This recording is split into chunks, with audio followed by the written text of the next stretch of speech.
Nah, kemudian kan kemarin sudah ada wacana tentang perda itu kan, Siap. perda pondok pesantren. Apakah kemudian Pemprov Lampung ini melibatkan pondok pesantren dalam hal pembuatannya? Oke, kemarin kita sudah berkumpul, kan ada RMI.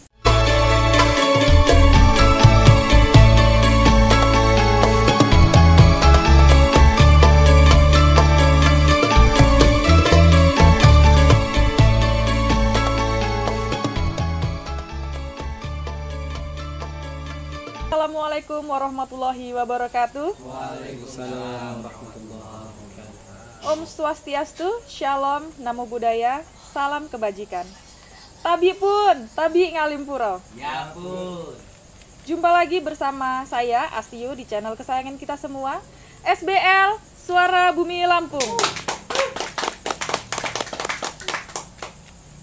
Pondok pesantren merupakan lembaga pendidikan Islam yang diharapkan mampu membentuk santri yang memiliki karakter sesuai dengan tuntunan agama Islam.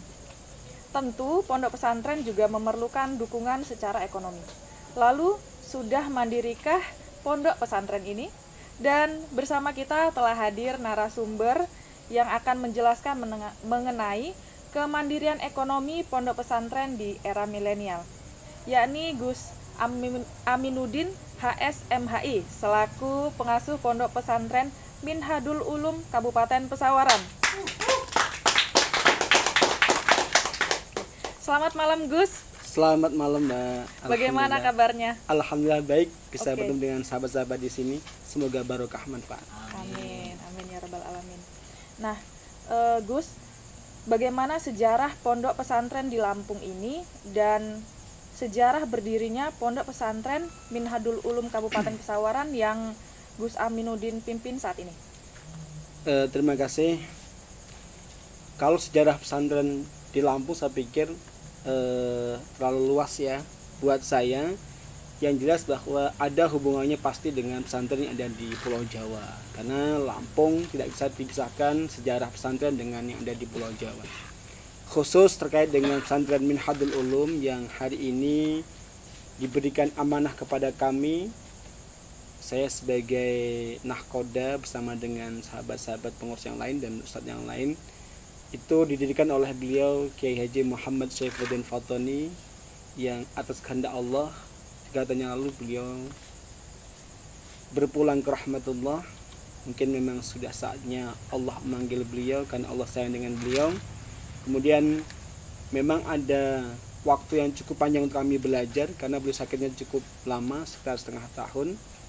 Dan alhamdulillah kami bersama dengan teman-teman pengurus dan teman-teman ustadz mampu survive melaksanakan apa yang menjadi amanah beliau untuk menjaga amanah perjuangan ini bersama dengan para santri, sehingga kemudian sampai hari ini alhamdulillah pesantren MU tetap eksis dan insya Allah semakin bermanfaat buat masyarakat sekitar pesantren. Itu bisa dilihat dari beberapa tolak ukur ya Mbak. Memang saya pikir bahwa ada yang bilang lebih berat mendirikan pesantren atau memulai, ada yang bilang lebih berat melanjutkan. Semuanya sama-sama berat, tergantung bagaimana kita melihat dan melihat cara pandangnya seperti apa. Yang jelas kalau orang melanjutkan itu ada ukuran pembandingnya, yakni sebelumnya seperti apa. Jadi ya saya pikir semuanya penting, pendiri penting, orang yang bertugas melanjutkan juga tidak kalah penting karena itu menjaga nama baik sebuah perjuangan. Berdiri tahun 1997, tetapi beliau berani mengikrarkan tahun 1999. Makanya beliau pernah punya mobil itu BE-nya BE 99MU. Artinya BE tahun berdirinya 99, MU itu nama dari pondok beliau, yakni Pondok Minhadul Ulum. Saya tidak bisa melanjutkan itu, tapi insya Allah ke depan saya akan mengambil lagi plat BE itu biar tetap ada plat BE 99MU untuk mengingat niat baik dan juga kenangan dari beliau ada plat mobil BE 99MU. Saya pikir begitu Mbak, yang jelas panjang ceritanya ya. Intinya bahwa kami sebagai pewaris perjuangan bersama dengan para ustadz dan para pengurus ingin selalu membuat pesantren kita semakin survive. Berikan tepuk tangan. Nah, kemudian nih Gus, bagaimana sih tata kelola pendidikan pondok pesantren yang selama ini berjalan khususnya di Provinsi Lampung sendiri? Lagi-lagi Mbak, mungkin saya melihat dari pertama karakter pesantren. Kan ada pesantren itu yang pesantren salafiyah yang masih memegang teguh tradisi pesantren ala para wali-wali dulu yang ada di tanah Jawa. Ada yang kemudian agak bergerak mendekati karakter pesantren yang modern, tetapi tidak melepaskan ciri khas pesantren sebagai pesantren pendidikan yang memang termasuk pesantren lembaga yang pendidikan yang tertua yang ada di Indonesia. Artinya mungkin jiwanya atau mungkin tradisinya masih tradisi tradisional, tapi jiwanya, pemikirannya, visinya itu sudah sangat ke depan, moderat. Mereka tidak mau antipati dengan dunia-dunia kekinian atau digital mungkin, karena hari ini kalau kita nggak bisa menguasai digital maka ya siap-siap akan terpinggirkan gitu kira-kira. Jadi ada beberapa karakter pesantren itu, tapi kalau di tempat kami sering mengajarkan kepada para santri bahwa kita tidak boleh, memang harus tetap menjaga tradisi yang dulu yang masih relevan, tapi jangan lupa kita nggak boleh antipati dengan hal-hal yang baru yang itu lebih baik begitu. Seperti ya kaidah yang sering kita pakai sebagai orang NU ya, al-muhafadzah an qadimi salih, yang lama yang dijaga, yang masih relevan, tapi jangan lupa wal akhdhu bil jadid aslah begitu. Mau mengambil hal-hal yang bagus, yang baru, yang lebih relevan untuk kita sebagai ya bisa dibilang sebagai kaum milenial lah gitu ya. Kaum yang lahir sekitar tahun 80-an ke atas, yang hari ini usianya sekitar 20 sampai dengan 35 tahun atau 40 tahun begitu kira-kira. Oke. Menurut Gus Amin sendiri nih, apa yang menjadi pembeda tata kelola pondok pesantren dari tahun 1945 pada saat kemerdekaan, kemudian pada tahun 1959 setelah ada peraturan dari Menteri Agama, sampai dengan sekarang ketika sudah ada UU pesantren, dan ditambah lagi di Lampung ini kemarin baru disahkan perda tentang pondok pesantren, Gus. Gini Mbak, jadi kalau perdanya itu belum disahkan, hanya masih ada raperda. Dan kemarin kami bertemu dengan Bu Wagub yang memang punya mengawali atau beliau punya pemikiran bagaimana segera ada percepatan raperda tentang pesantren itu. Insya Allah memang kalau kita bicara sejarah pastinya ada perbedaan-perbedaan, itu sesuai dengan kondisi zaman. Tapi esensinya saya pikir semua sama, bagaimana menciptakan generasi yang tafakuh fiddin begitu. Nah kalau terkait dengan manajemennya ya saya pikir sesuai dengan perkembangannya. Kalau dulu mungkin mereka masih menggunakan ya kedaerahan, antara Jawa Timur dengan Jawa Barat ada perbedaan karakter, dengan Jawa Tengah ada perbedaan karakter. Tapi kalau hari ini pesantren di seluruh Indonesia itu saya pikir sudah bisa antar wilayah ya. Ada karakter di Lampung hampir sama dengan di Jawa, yang di Sumatera, yang di Madura juga hampir sama. Jadi kalau hari ini pastinya lebih bisa mengikuti perkembangan zaman terkait dengan memang hari ini kita harus berpikirnya begitu. Pesantren tidak boleh berpikir tradisional, tapi bagaimana walaupun mungkin badannya, cara pakaiannya masih dengan gaya yang lama, tapi pola pikirnya harus ya bisa dengan perkembangan zaman. Artinya harus relevan, harus actuality kira-kira begitu Mbak. Jadi bisa sesuai dengan biar survive begitu. Contoh seperti di kami nih, hari ini kami tidak hanya fokus kepada pembelajaran diniyah, tapi juga ada pendidikan formalnya. Bahkan hari ini sudah kita buka SMK-nya, dan kita juga bukan hanya itu, selain mereka juga ngaji, kita ajarin mereka tentang kemandirian ekonomi. Contoh, kita di bidang pertanian, kita sudah punya beberapa usaha pertanian Mbak. Hari ini lagi viral nih labu madu yang punya kita, yang soal segera akan kita panen. Alhamdulillah kita ada kerjasama dengan BI, dengan Polinela, dan juga kemarin ada kerjasama dengan Unila juga. Yang kedua, kita salah satu pesantren Mbak yang punya bank wakaf mikro, satu-satunya di Lampung, yang alhamdulillah amanah dari Basnas BSM. Kita diberi amanah yang cukup berat karena uangnya juga cukup besar Mbak, tapi kita diberi hibah, tapi hibahnya yang mu'alak, yang tergantung. kita terima hibahnya, tapi kita nggak boleh memakai uang itu, karena uang itu harus kita pinjamkan kepada masyarakat sekitar pesantren tanpa sedikit pun ada bunga atau bagi hasil, karena ini sistem syariah. Jadi murni kita pinjamkan kepada nasabah atau binaan kita itu tanpa bunga sedikit pun. Dia pinjam 1 juta ya pulangnya 1 juta, cuma dibuat per minggu 20.000. Kalau dia pinjam 1 juta berarti per minggu 20.000 sampai dengan 1 tahun. Kalau dia sudah naik levelnya 2 juta sampai dengan 5 juta tanpa bagi hasil atau bunga sedikit. Cuma mereka wajib datang Halmi setiap minggu sekali dengan memberikan angsuran 20.000 itu atau 40 atau tergantung berapa pinjaman dia begitu. Karena kami pengen komitmen dengan sekitarnya bahwa pesantren saya harus bermanfaat kepada santri, wali santri, juga kepada warga sekitar yang menopang, minimal mendoakan pesantren itu. Itu yang bikin kita survive. Nah, kemudian kan kemarin sudah ada wacana tentang perda itu kan, Siap. perda pondok pesantren. Apakah kemudian Pemprov Lampung ini melibatkan pondok pesantren dalam hal pembuatannya? Oke, kemarin kita sudah berkumpul, kan ada nih, ada RMI, ada FKPP, ada lagi sekarang FSPP, Forum Persatuan Pondok Pesantren, yang kemudian juga pembinaannya Bu Wagub. Itu kita diminta untuk memberikan masukan terhadap isi raperda itu. Itu ada 11 pasal yang itu ada terkait dengan keberadaan pesantren, kemudian tata kelola pesantren, pembinaan pesantren, bahkan juga ada tujuannya ada fasilitasi pesantren yang diberikan oleh pemerintah kepada pesantren, karena hari ini ya pondok itu termasuk salah satu lembaga pendidikan yang nggak pernah ngerepoti pemerintah. Nah saatnya hari ini pemerintah yang harus mau direpoti oleh atau merepotkan diri terkait dengan pesantren itu.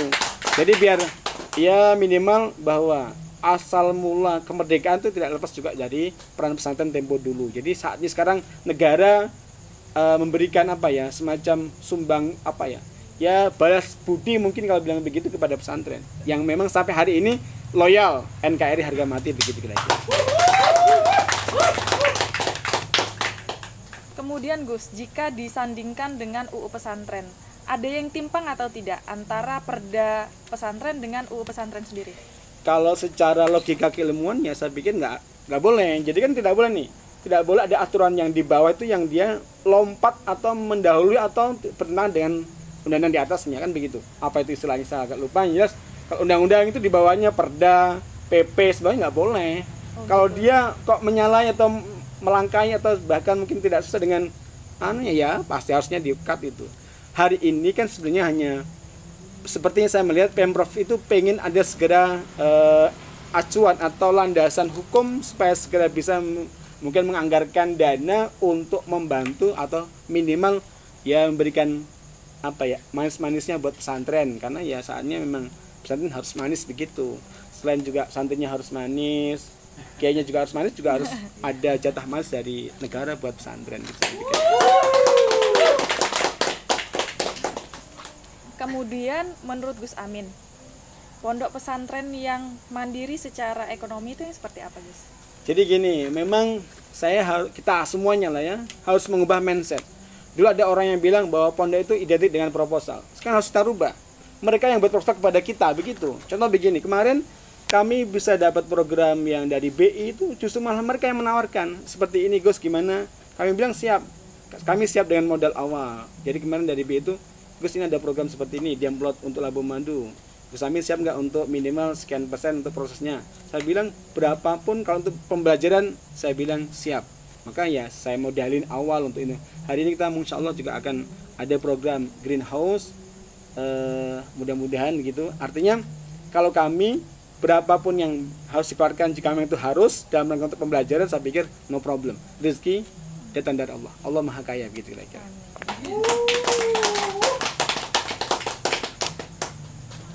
Nah, Gus, sudah ada pengelolaan apa saja sih kalau di pondok pesantren yang Gus Amin ini pimpin?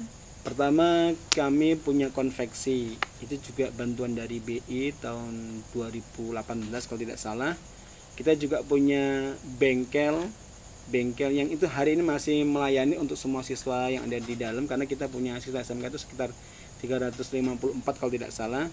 Jadi minimal mereka itu ketika ganti oli di bengkel kita tanpa ada ujro atau biaya yang penting, mereka mau beli olinya.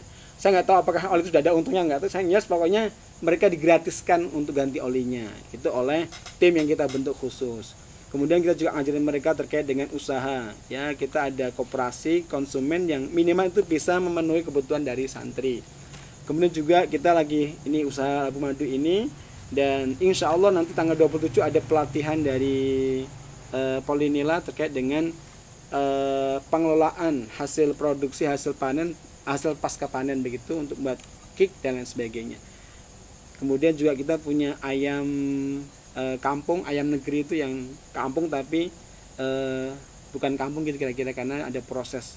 Sehingga kemudian kita pengen santri itu tidak hanya mau ngaji tapi juga bagaimana dia punya kreativitas untuk membangun ekonomi mereka biar kuat. Karena kan pesan Allah kan begitu dalam Al-Quran, jangan sampai kita meninggalkan generasi yang duriyatan di'afah, generasi yang lemah. Lemah itu katanya maknanya lemah secara kesehatan, ekonomi, dan pola pikir begitu. Oke. Berikan tepuk tangan. Apa kemudian santri ini tidak secara waktunya itu bisa membagi gitu Gus, antara ngaji kemudian dengan berkebun dan lain-lain tadi itu? Sebenarnya kalau saya lihat itu ya, kalau dulu saya waktu mondok itu malah justru lebih ketat lagi tuh. Dulu saya ngaji itu dari habis subuh selesai ngaji, kemudian habis itu harus ke dalamnya ibu, belanja dan sebagainya, habis itu mencuci mobil, sekolah. Ini kan lagi muda ini sekarang, mereka masih ada sempat tidur sebentar mungkin untuk, kalau bahasa Jepangnya itu meluruskan boyok gitu kira-kira kan. Bahasa Jepang. Sekarang masih bisa. Kalau sekarang saya pikir mereka masih bisa sangat luas waktunya, tergantung kemauan para santri itu. Memang ada yang ya namanya santri ya, ada yang mungkin mondok itu mungkin yang penting dia bisa keluar dari rumah, ada pengalaman keluar. Ya saya pikir banyak problem atau banyak basis yang mempengaruhi gaya dan karakter santri. Yang mau mereka bisa membagi betul. Jadi habis ngaji dia langsung bisa ke kebun, nyiapkan apa itu, memasang pompa air. Itu kan harus ada selalu disiram itu tiap pagi sama sore. Yang sempet ya sempet sekali, bahkan malah kurang kadang-kadang, masih minta kunci. Habis saya yang bagian bongkar nutup gerbang loh. Dia sudah tugasnya di kebun masih minta tambahan tugas, saking merasa masih ada waktu luang begitu. Tapi yang nggak mau dikongkon diperintah dari kamar depan lari kamar belakang lari lagi ke depan, terakhir dia di atas apa itu. Ada begitu ya, saya pikir ya itulah dinamika santri ya. Ya pokoknya asik lah begitu. Saya pikir ini ya memang salah satu doa yang mungkin Allah kabulkan kepada saya secara pribadi. Saya pengen sekali rumahnya dulu tidak jauh dari pesantren. Ternyata malah di tengah-tengah pesantren. Jadi insya Allah berkah dari para guru-guru kita begitu. Berikan tepuk tangan lagi. Saya minum Mbak ya. Oke. Bismillahirrahmanirrahim. Luar biasa berarti santri ini Agus ya. Insya Allah. Itu tadi sesi pertama kita pada malam hari ini, sangat menarik. Dan jadi saksikan sesi kedua kami, jangan kemana-mana, tetap di channel kesayangan kita semua, SBL Suara Bumi Lampung.